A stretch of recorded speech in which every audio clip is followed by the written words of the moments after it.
আমার শহর রায়গঞ্জ নিবেদন করছে সায়নী গোল্ড এন্ড ডায়মন্ড, থানা রোড, রায়গঞ্জ।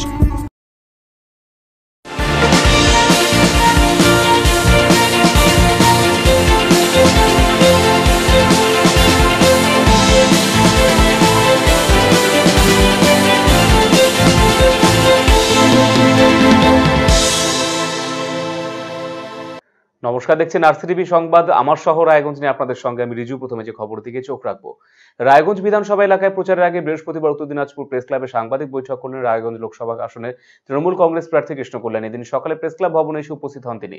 সংবাদ মাধ্যমে মুখোমুখি হয়ে তিনি জানিয়েছেন, প্রার্থী হিসেবে নাম ঘোষণার পরদিন থেকে রায়গঞ্জ লোকসভা আসনে অন্তর্ভুক্ত প্রতিটি বিধানসভায় প্রচারের ময়দানে নেমেছেন তিনি। বৃহস্পতিবার তিনি রায়গঞ্জে বিধানসভা কেন্দ্রে প্রচারে নামেন।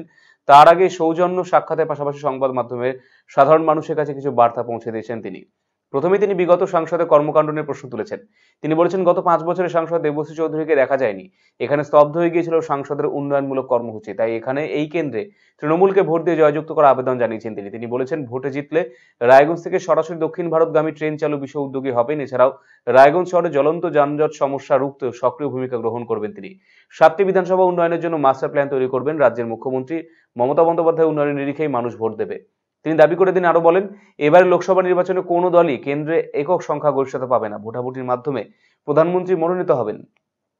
রায়গঞ্জ লোকসভা আসনে কোনো প্রতিপক্ষ নেই বলে দাবি তার। সাধারণ মানুষের উৎসাহ এবং আবেগ দেখে জয়ের বিষয়ে আত্মবিশ্বাসী কৃষ্ণ কল্যাণী।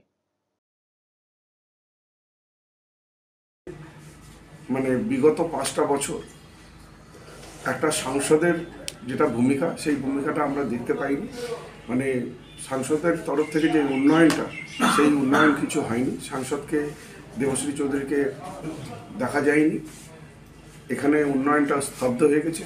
সেই জন্য এবার আমি সবার কাছে আপিল করছি যে আমি রায়গঞ্জের ভূমিপুত্র, একবার আমাকে সুযোগ দিন।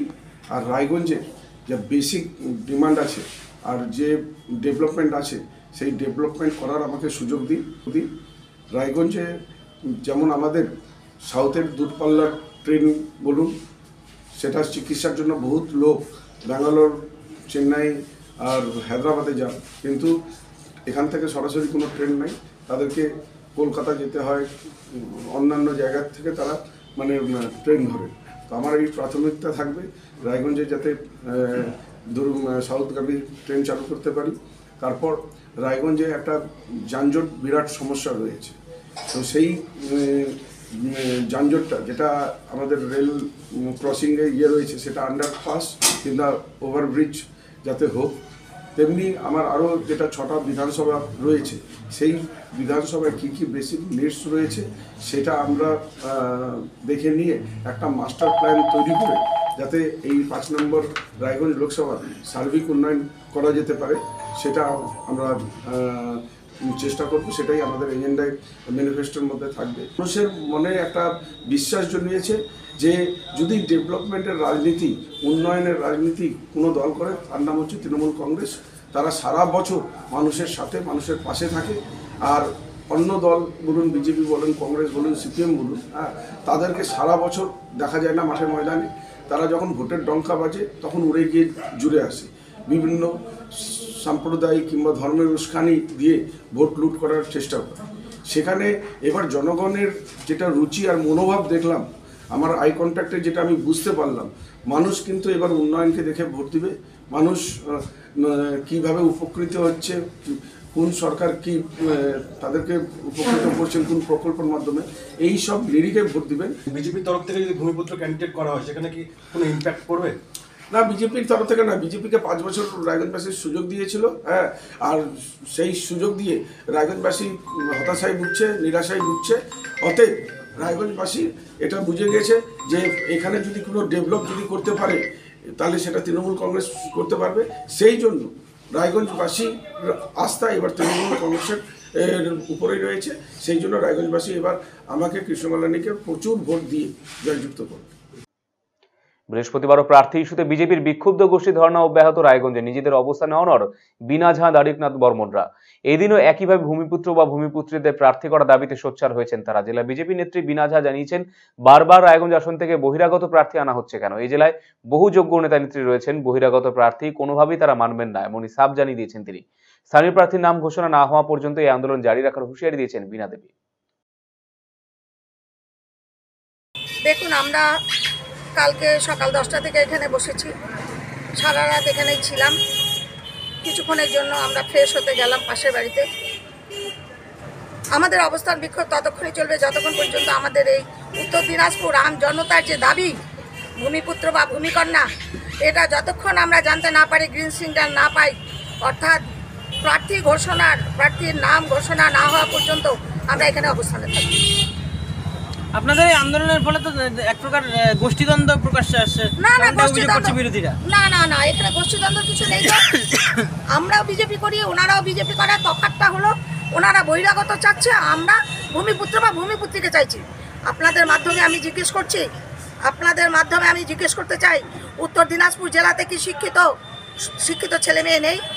উত্তর দিনাজপুর জেলায় কি রাজনীতি বুদ্ধি সম্পন্ন কোনো ব্যক্তি নেই যে উত্তর দিনাজপুর জেলার জন্য এমপি ইলেকশনে দাঁড়াতে পারে? বারবার বহিরাগত আমাদেরকে ধার করতে হচ্ছে। এটা কি আমাদের অন্যায় দাবি? যতদিন পর্যন্ত প্রার্থীর নাম ডিক্লেয়ার না হয় ততক্ষণ। রায়গঞ্জ লোকসভা আসনে জোট মনোনীত কংগ্রেস প্রার্থী হচ্ছেন আলী ইমরান রমজ ওরফে ভিক্টর। এই বিষয়ে বৃহস্পতিবার সংবাদ মাধ্যম মুখোমুখি এমনটাই জানিয়ে দিলেন উত্তর দিনাজপুর জেলা কংগ্রেস সভাপতি মোহিত সেনগুপ্ত। তিনি জানিয়েছেন, তরুণ রাজনৈতিক নেতা আলী ইমরান রমজের নামে সিলমোহর দিয়েছে এআইসিসি। দলীয়ভাবে বৃহস্পতিবার তার নাম ঘোষণা করা হবে। মূলত জোটের পক্ষ থেকে ভূমিপুত্রকে প্রার্থী করা হলো। আলী ইমরান রমজ রাজনীতিতে দীর্ঘদিনের পরিচিত মুখ। তিনি চাকুলিয়া বিধায়ক ছিলেন, যার জেরে তাকে ঘিরে আশার আলো দেখছেন জেলা নেতৃত্ব। মোহিতবাবু জানিয়েছেন, প্রিয়রঞ্জন দাসমুন্সি, দীপা দাসমুন্সির পর রায়গঞ্জ কেন্দ্রে সেভাবে তেমন কোনো উন্নয়ন হয়নি। মোহাম্মদ সেলিম কিছুটা করে গিয়েছেন, তাই এবারে ফের প্রিয় দীপা ইমেজে উন্নয়ন ত্বরান্বিত করতে হবে বলে মনে করছেন জেলা কংগ্রেস সভাপতি। তিনি আরো বলেন, মমতা বন্দ্যোপাধ্যায় সরকারের দুর্নীতি এবং একই সাথে কেন্দ্রীয় সরকারের দুর্নীতি নিয়ে প্রচারে ঝড় তুলবে কংগ্রেস। মানুষকে বোঝাতে হবে, মানুষ যাতে ভুল না করেন। কংগ্রেস দলে এবারে কেন্দ্রীয় সরকার গঠন করবে বলে আশাবাদী মোহিত সেনগুপ্ত। তিনি তৃণমূল প্রার্থী কৃষ্ণ কল্যাণীকেও এদিন কটাক্ষ করেছেন। তার দাবি, রায়গঞ্জ আসনে কংগ্রেস তথা জোটের লড়াই হবে বিজেপির সাথে। তৃণমূল কোনো ফ্যাক্টরি নয় বলে জানিয়েছেন মোহিত বাবু।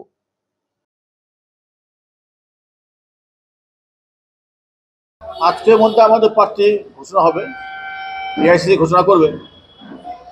আমাদের প্রার্থী সিলেকশন হয়ে গেছে, আলী ইমরান রমজ ভিক্টর।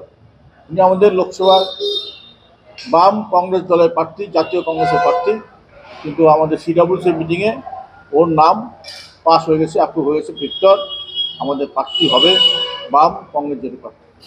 আমাদের অ্যাকচুয়ালি প্রিয়রঞ্জন দাসমুন্সি, দীপা দাসমুন্সির পরে এই জায়গায় তেমন উন্নতি হয়নি, সেলিম সাহেব কিছু উন্নতি করেছিলেন, তারপর এখন উন্নয়ন হয়নি। গত 5 বছরে আমরা ভাবের চাপের মধ্যে চলছি, কোনো কাজ হয়নি 5 বছরে, এবং কাজ করেনি বলেই আজকে সেই সাংসদকে ওদের দল টিকিট দেয়নি। এবং আমরা উন্নয়ন নিরিখে আমরা যেভাবে কাজ করে আসছেন প্রিয়রঞ্জন দাসমুন্সি, দীপা দাসমুন্সিরা, সেই মতন আমরা কাজ করব। আমাদের মূল ইস্যু হবে দুর্নীতি ইস্যু হবে। দুর্নীতি আচ্ছা, মমতা ব্যানার্জি সরকারের দুর্নীতি, একদিকে পশ্চিমবঙ্গ সরকারের দুর্নীতি, অন্যদিকে কেন্দ্র সরকারের দুর্নীতি। বিভিন্ন রাষ্ট্রায়ত্ত সংস্থাগুলো বিক্রি করে দিচ্ছে, লাভের সাথে বিক্রি করে দিচ্ছে। একটা তুগলকি রাজ চলছে সারা দেশে এবং সারা রাজ্যে। তারই বিরুদ্ধে আমাদের সোচ্চার হতে হবে। এই যে দুর্নীতি স্বজন পোষণ রাজ্যে চলছে, কেন্দ্রে চলছে, তারই বিরুদ্ধে আমাদের মানুষকে বোঝাতে হবে। মানুষ যেন ভুল না করে, এবার এদেরকে ভোট না দেয় তৃণমূল এবং বিজেপিকে। কেন কংগ্রেস ভারতবর্ষে ক্ষমতা আসছে, রাহুল গান্ধী প্রধানমন্ত্রী হচ্ছে। আমাদের সঙ্গে মূল লড়াই বিজেপির সঙ্গে হবে। তৃণমূল কংগ্রেস আমাদের কাছে কোনো ফ্যাক্টরি না। কেন উনি এখনও বিজেপি টিকিটে জেতা আছেন, ওনার কাজকর্মে কার্যকলাপে মানুষ লিপ্ত। এই এলাকার মানুষরা বুঝে গেছে উনি কী ধরনের মানুষ। সেই জন্য আজকে আমাদের বাম কংগ্রেস জোটের সঙ্গে লড়াই হবে বিজেপির সঙ্গে। আমরা জয়ী হব, সেক্ষেত্রে আমরা জয়ী হব। সেক্ষেত্রে তৃণমূল কংগ্রেসের কোনো ফ্যাক্টর না। নাট্যকৃতি নিরিখে সঙ্গীত নাটক একাডেমি সম্মানে সম্মানিত হলেন রায়গঞ্জের বিশিষ্ট নাট্য ব্যক্তিত্ব তথা ছন্দমের সদস্য অমিত বন্দ্যোপাধ্যায়। তার এই সাফল্যে গর্বিত রায়গঞ্জ শহরবাসী। একইভাবে খুশির আবহে ভরপুর ছন্দম। তারই অঙ্গ হিসেবে অমিত বন্দ্যোপাধ্যায়কে সংবর্ধনা জ্ঞাপন করা হলো ছন্দমের তরফে। এই উপলক্ষে একটি সান্ধ্যকালীন বর্ণাঢ্য অনুষ্ঠানের আয়োজন করা হয়। এদিন অমিতবাবুর হাতে সম্মাননা তুলে দিয়েছেন ছন্দমের সম্পাদক স্বপন কুমার বসু। উমা বন্দ্যোপাধ্যায়কে সম্বর্ধিত করেন ছন্দমের সভাপতি হরিনারায়ণ রায়। পুষ্পস্তবক, শাল এবং সম্মাননা প্রদান করা হয় তাদের হাতে। এদিন অমিত বন্দ্যোপাধ্যায় মূল আলোচনা, অভিনেতার প্রস্তুতি ও আমার থিয়েটারে যাত্রাপথ প্রসঙ্গে মনোজ্ঞ আলোচনা করেন।